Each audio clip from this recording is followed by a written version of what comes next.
Hi and welcome back to Reddit Whispers. Is this cheating? I'm genuinely asking because my compass is so broken right now I can't tell which way is up. What do I do? My wife of over 7 years, the woman who holds the entire map of my life in her hands, has been messaging another man. It's funny, isn't it, how a few words on a screen can detonate everything you thought was solid. I wasn't even looking for it. That's the kicker. I wasn't snooping. It was one of those mundane domestic moments. She'd left her phone on the kitchen counter, unlocked, while she was giving our daughter a bath upstairs. A notification lit up the screen, just a name, a man's name I didn't recognize. It wasn't the name that got me. It was the casual way it appeared, as if it had every right to be there. Curiosity is a poison, isn't it? A slow-acting one that you drink willingly. I picked up the phone. My heart was doing a strange little rhythm against my ribs, a sort of tap dance of dread. I told myself I was just going to move it, put it on the charger for her. But my thumb had a mind of its own. It swiped, it opened the message thread.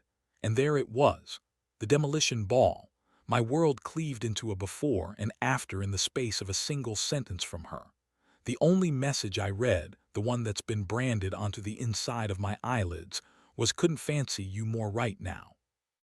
Just reading it again in my head makes my stomach try to climb up my throat. Couldn't fancy you more right now. It wasn't just the words, it was the context I wasn't privy to. What was happening right now? Was she thinking of him while we were eating dinner, while we were watching a film, while we were in bed? The thought was a physical blow, and his reply, it was just as bad, a perfect echo of intimacy that wasn't meant for me. He replied, "Been thinking about you all day." All day. While I was at work trying to build a future for us, for our family, another man was occupying her thoughts. All day. The two of them living in this secret digital space, building something while my own foundations were cracking. I put the phone down as if it had burned me. My hands were shaking. I could hear the sounds from upstairs, the splashing water, our daughter's laughter, my wife's gentle voice. It was a soundtrack from a different life, a life that had existed only moments before.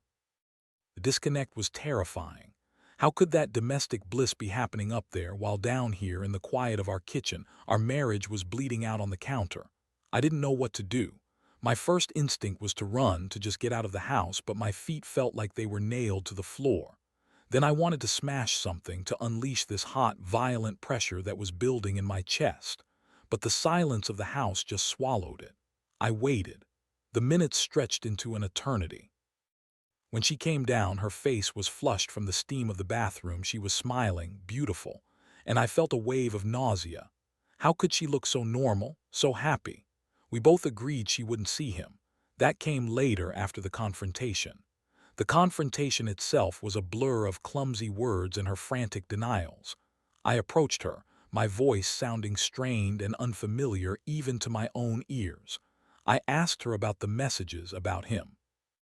And the initial denial, the flicker of panic in her eyes before the shutters came down, that told me more than her words ever could.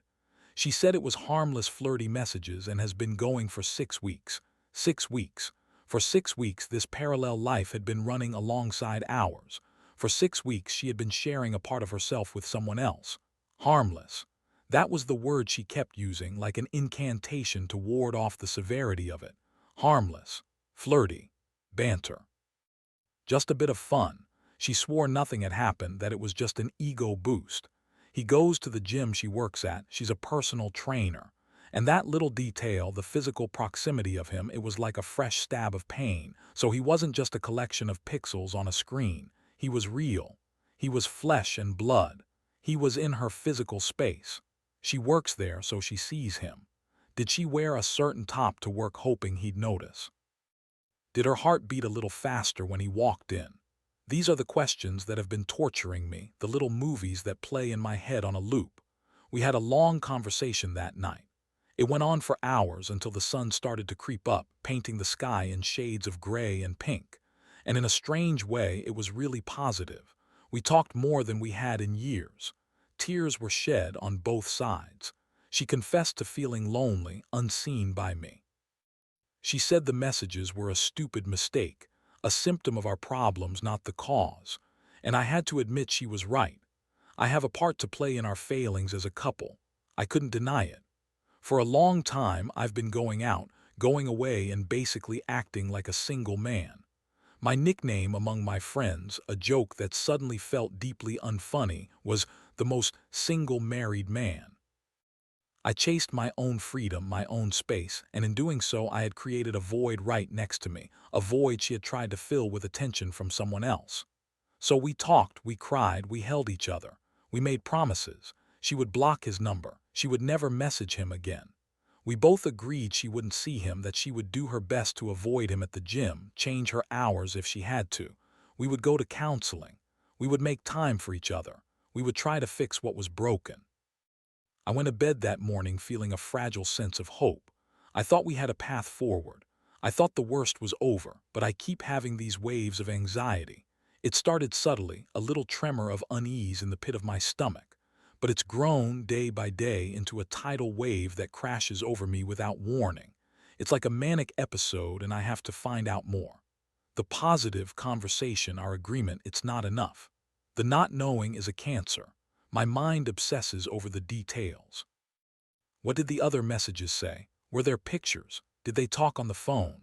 The story she gave me, the harmless flirting story, it feels too neat, too tidy. My brain picks at it, unravels it, finds the holes. And in those holes, my darkest fears take root and grow.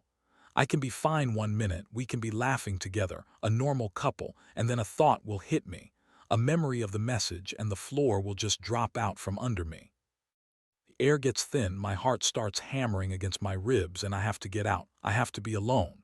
The need to know more is a physical hunger. It's a craving. It gnaws at me.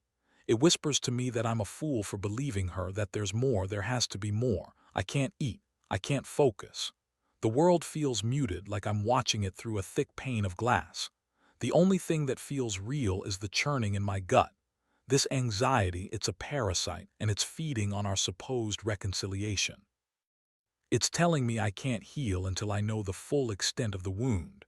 But what if the wound is fatal? What if digging for the truth only kills any chance we have of surviving this? I don't know. I honestly don't know. I love my wife immensely. She is my world, my everything. The thought of my life without her is an abyss. But the thought of living with this doubt, this poison of suspicion, is its own kind of hell. It's the not knowing that's killing me. The fragility of that hope we'd built in the early hours of the morning became terrifyingly apparent. It was like we'd constructed a house of cards on a fault line. The slightest tremor of doubt, and the whole thing would come crashing down.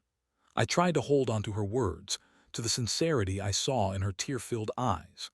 I replayed our conversation in my head, searching for reassurance. But my anxiety was a master debater, and it countered every point of hope with a sharp, cutting rebuttal. Only told you what you wanted to hear. She's just sorry she got caught. If it was so harmless, why was it a secret for 6 weeks? These thoughts were relentless, a constant, buzzing soundtrack to my days. I started watching her, scrutinizing her every move. The way she held her phone, the speed at which she'd angle the screen away from me. Every notification chime sent a jolt of adrenaline through my system. I was becoming a detective in my own home, and I hated the person I was turning into. The trust we once had, the easy intimacy, it was gone. In its place was this thick, suffocating tension. We were polite, we were careful, but we were walking on eggshells around the giant, unexploded bomb in the middle of our living room. The promises we'd made felt hollow because they were built on a foundation of incomplete information. I needed the truth, the whole truth, not the edited, palatable version she had presented to me. This obsessive need for more information became an all-consuming fire. It was a hunger that couldn't be sated. I left the house for a week. I couldn't stay there anymore. The 4 walls of our home felt like they were closing in on me, the air thick with unspoken questions. I told her I needed space, that I needed to clear my head. The hurt in her eyes was a fresh wound, but I was so consumed by my own pain that I couldn't comfort her. I packed a bag and went to a cheap, anonymous hotel on the other side of town. The room was sterile and impersonal, and it was a perfect reflection of how I felt inside. Empty. Alone. The week was a waking nightmare. Sleep offered no escape. When I did manage to drift off, my dreams were a chaotic montage of her face, his name, the words on the screen. I'd wake up with my heart pounding, drenched in a cold sweat. During the day, I'd walk for hours with no destination in mind, just trying to outrun my own thoughts, but they were always one step ahead.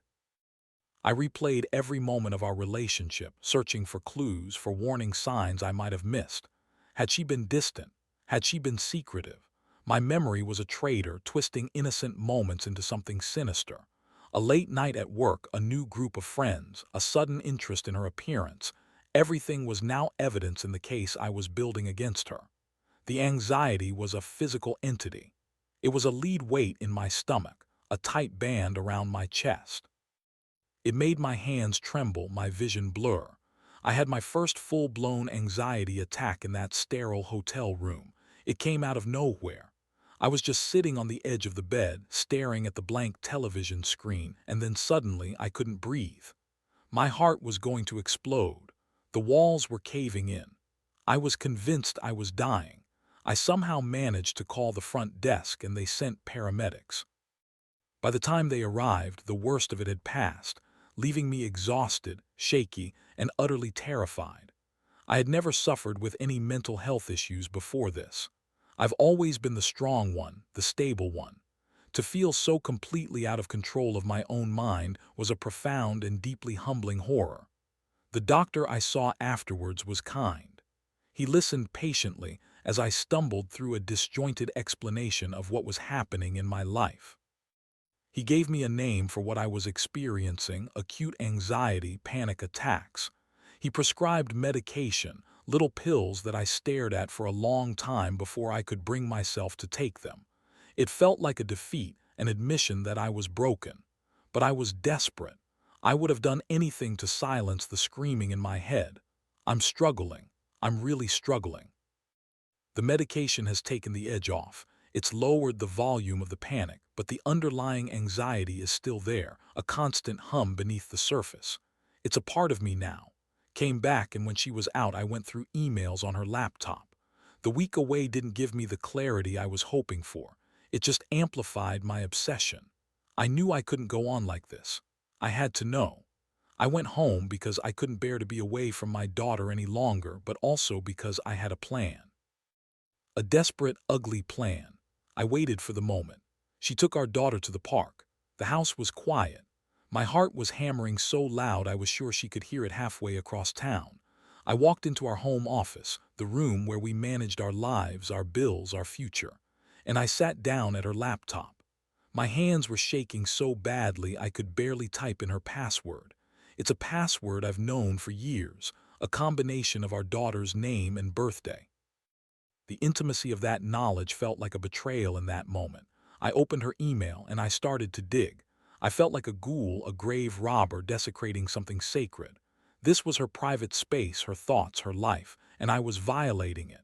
The guilt was immense, but the compulsion to know was stronger. I scanned through subject lines, looking for his name, for anything that seemed out of place. And then I saw it. An email she had sent to herself. The subject line was just his first name. My blood ran cold. I clicked on it. And there in the body of the email was his phone number. She has emailed his number to herself. The room started to spin. She had emailed his number to herself. Why? Why would you do that? To have it safe, to make sure she wouldn't lose it. The story she had told me, the harmless flirting, the promise to block him and have no more contact, it all shattered into a million pieces. This was not the action of someone ending things. This was the action of someone preserving a connection. This was a contingency plan, a lifeline to him that she had deliberately created. The air was punched out of my lungs. I felt a scream building in my chest, a scream of rage and pain and utter, soul-crushing despair. This was it. This was the proof. The lie. The whole conversation we'd had, the tears, the promises, it was all a lie. She had looked me in the eye and lied. And the worst part was, a small, dark part of me wasn't surprised. It was a confirmation of the fear I'd been living with, the fear my anxiety had been whispering to me all along. You can't trust her. There's more to the story. And here it was, undeniable, digital, black and white. The why was a labyrinth of painful possibilities. Had she already contacted him again? Was she planning to? Was this a number she could use that I wouldn't know about? I felt sick. The betrayal was so profound, so complete. It wasn't just about the messages anymore. It was about the calculated deception. She had played me. She had managed my pain, telling me just enough to placate me, while secretly keeping the door to him wide open. And the image of her, sitting at this very laptop, carefully typing out his number and emailing it to herself, it was an act of such deliberate intent that it made me question everything I thought I knew about her. Who was this woman I had married? Who was this person I shared a bed with, a child with, a life with? The woman I loved, the woman I thought I knew, would never do this, but she had. The evidence was right there, glowing on the screen in front of me. The positive conversation we'd had was a farce, a beautifully staged piece of theater designed to calm the mark. Me, I was the mark. The discovery of the emailed phone number changed everything. It was no longer a case of harmless flirting. It was a calculated act of deception. The narrative she had so carefully constructed, the one I had so desperately wanted to believe, had been blown apart. The pain of the initial discovery was a sharp, acute agony. This was different. This was a deep, rotting decay of the very foundations of our relationship. The trust, once cracked, was now utterly pulverized. I sat there, staring at the laptop screen, the glowing numbers a testament to her lie. My mind, which had already been in a state of hypervigilance, went into overdrive. The questions morphed from what happened to what is happening now. The past was a landscape of betrayal, but the present and future were a terrifying, unknown territory. I have a part to play in our failings as a couple. This thought, which had initially been a source of hope, a sign that we could both take responsibility and move forward, now felt like a cruel joke. My failings, and I know there are many, suddenly seemed to pale in comparison to her deliberate, cold deception. For a long time, I've been going out, going away, and basically acting like a single man. My nickname was the most single married man. I can't deny this. I embraced it. I wore it like a badge of honor.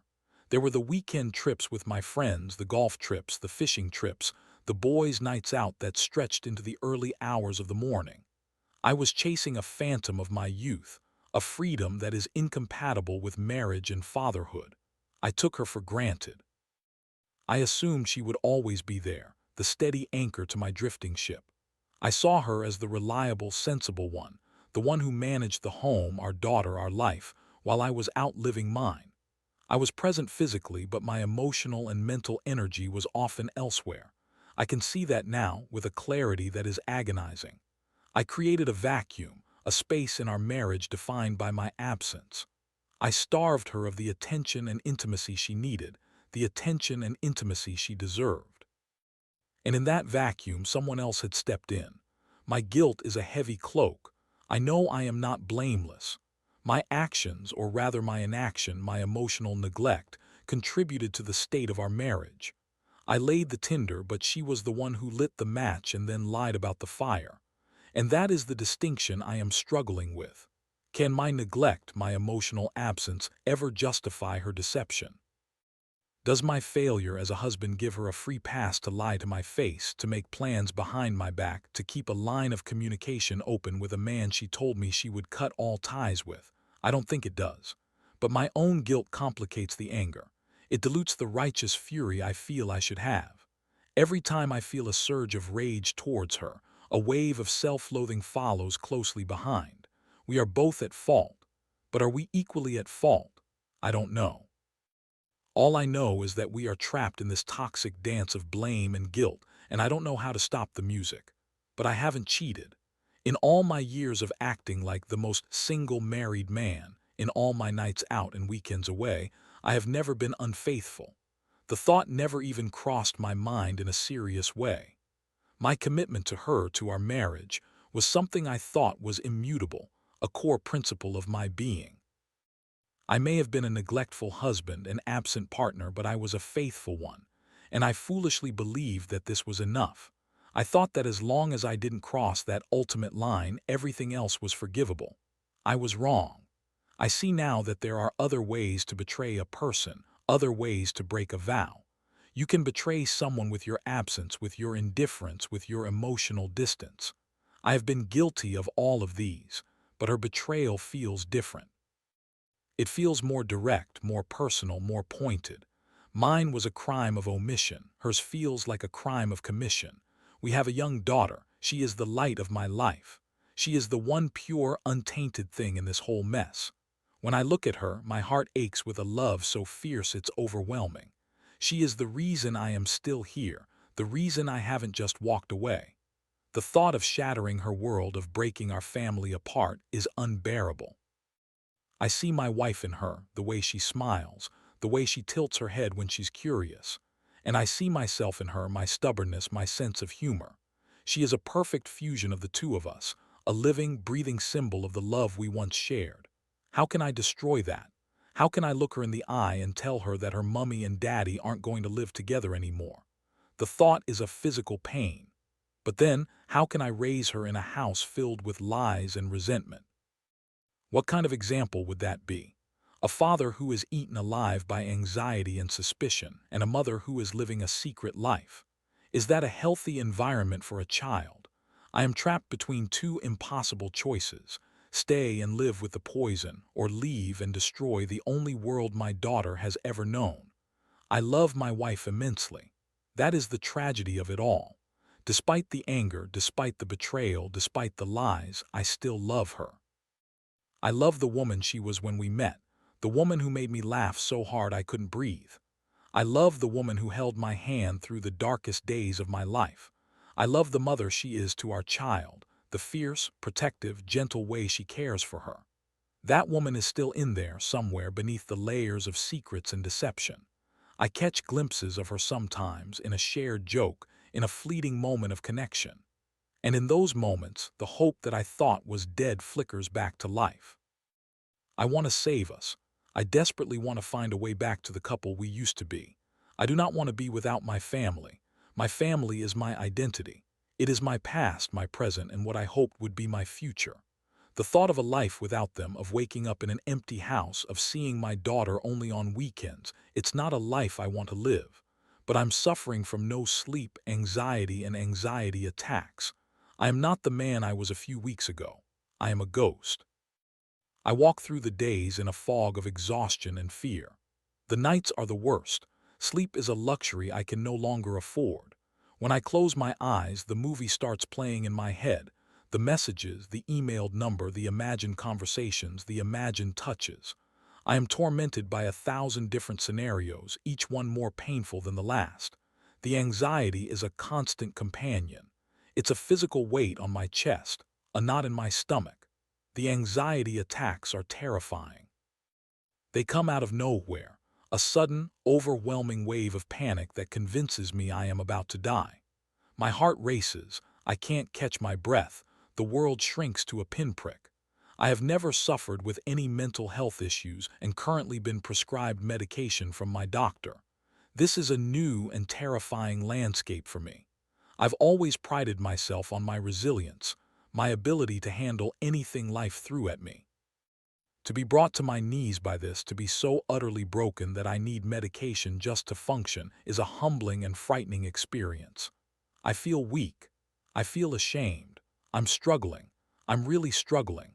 I feel like I am drowning, and every time I try to swim to the surface, another wave of doubt, another piece of the lie pushes me back under. I'm living in a state of suspended animation.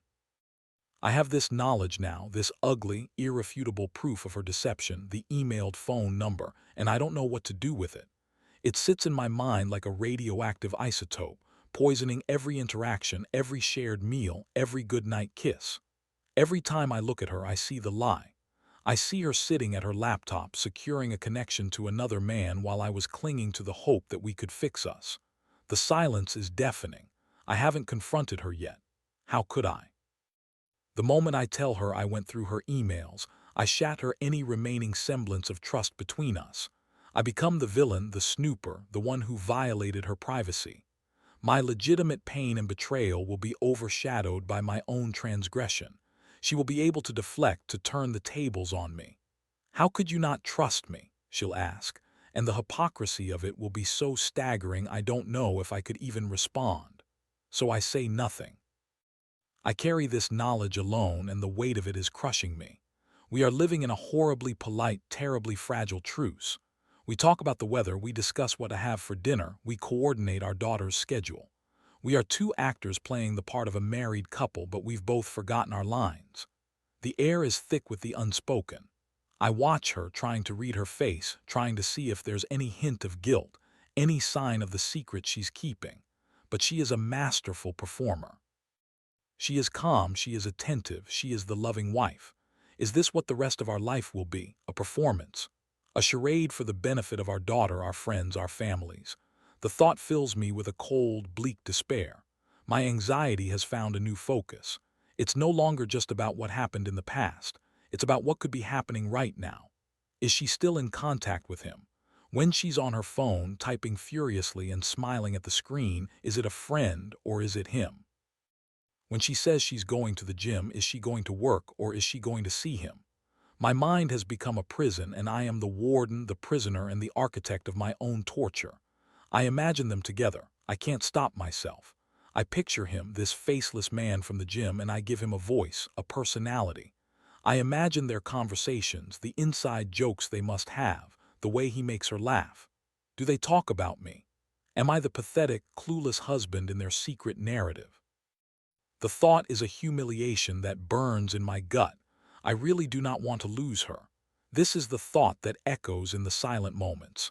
It is the compass point that I keep coming back to, no matter how lost I get in the wilderness of my pain and suspicion.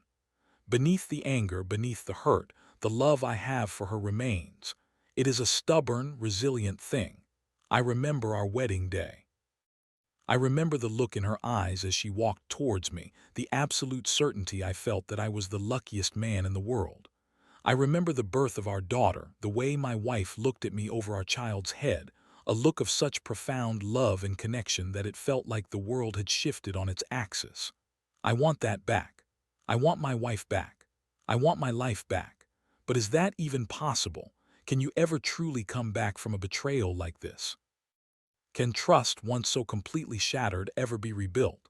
Or will there always be a hairline fracture, a weakness that will cause it to break again under the slightest pressure? The medication from my doctor helps. It keeps the panic attacks at bay. It turns the screaming in my head down to a dull roar. But it doesn't fix the problem. It's a bandage on a gaping wound. It allows me to function, to go to work, to be a father to my daughter. But it doesn't give me the answers I need. It doesn't tell me what to do, so I'm stuck. I'm paralyzed by indecision. I see a few potential paths ahead, and all of them lead to a place of pain. Path 1, I confront her with the evidence of the emailed number. This will inevitably lead to a catastrophic fight. It will be the nuclear option. Maybe, just maybe, from the ashes of that explosion, we could start to rebuild something honest.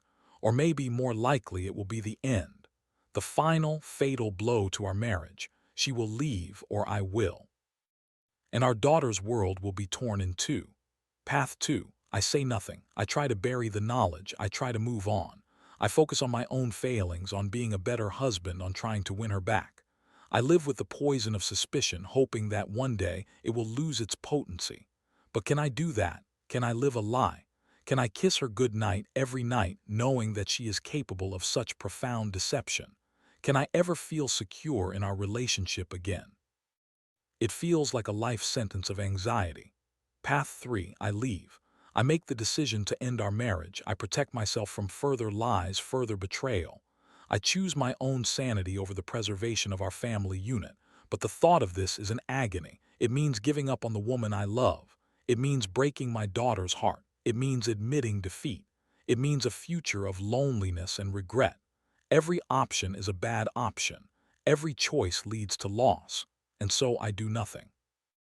I remain in this limbo, this purgatory of not knowing and being too afraid to find out. I am a man adrift on a sea of my own making, and I have forgotten how to swim. I look at my daughter and I see everything I have to lose. Her laughter is the only thing that cuts through the fog. I hold her tight, and for a few precious moments the anxiety recedes. I am just her dad. And in those moments I know I have to do something. I can't continue to live like this. It isn't fair to me, it isn't fair to my wife, and most of all, it isn't fair to our little girl. She deserves a happy father, not the anxious, hollowed-out shell of a man I have become. So I am turning to you, the anonymous counsel of the internet, because I am out of ideas. I am lost. I've laid it all out, the whole ugly, painful story. Is this cheating? The messages, the lies, the emailed number? Or am I overreacting? Am I the author of my own misery, my own neglect, pushing my wife to seek solace elsewhere? And what do I do? What would you do? Confront her, leave her, try to fix this broken thing that used to be our marriage. I am desperate. Any help, any guidance at all would be a light in the darkness that has become my life. I really, really do not want to lose her, but I'm afraid I'm losing myself. Thank you for listening this story. Please leave your thoughts in the comments. Click like and subscribe to the Reddit Whispers for more.